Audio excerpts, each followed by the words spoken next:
Back to the briefing room, Jacqui Heinrich and her question, talking about student debt. $75,000 or less. That's what we talk about. That's the most important thing to remember about the student loan. It's going to help people who truly, truly, really need it in a time where the loan, as you know, the pause is going to lift. We want to make sure that the people have a little bit of extra breathing room to be able to pay for those loans once the pause is lifted in August. And so that matters. I don't think, and also, his plan is actually very popular with Americans. Just process-wise, I mean, his forgiveness plan was done by executive order. Even the payment pause was done through an emergency statute. But the debt bill that mandates restarting payments got votes in Congress to pass.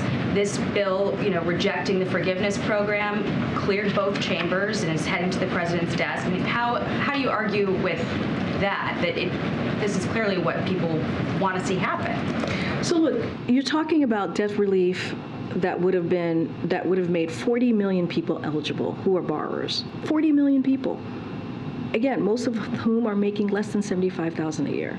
That's who the president is focused on. That's who the president wants to make sure he protects. And that's what he did. And look, we also preserved our ability to pause student loan payments should be necessary in an event of future emergencies. That's also important, right? We have to look to see what happens. We don't know what's going to happen in the future, so we have to make sure we're ready for that.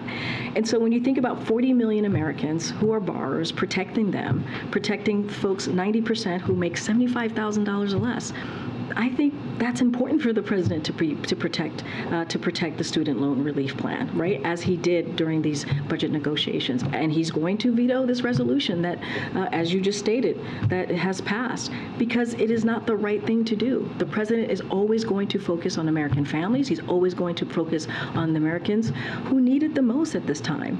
Again, 90% from his plan, 90% of folks who are borrowers are making $75,000 less in this plan, who make $75,000 or less in this plan, is going to be protected. That matters, and it's a popular plan as well. Hey, Sean Hannity here. Hey, click here to subscribe to Fox News YouTube page and catch our hottest interviews and most compelling analysis. You will not get it anywhere else.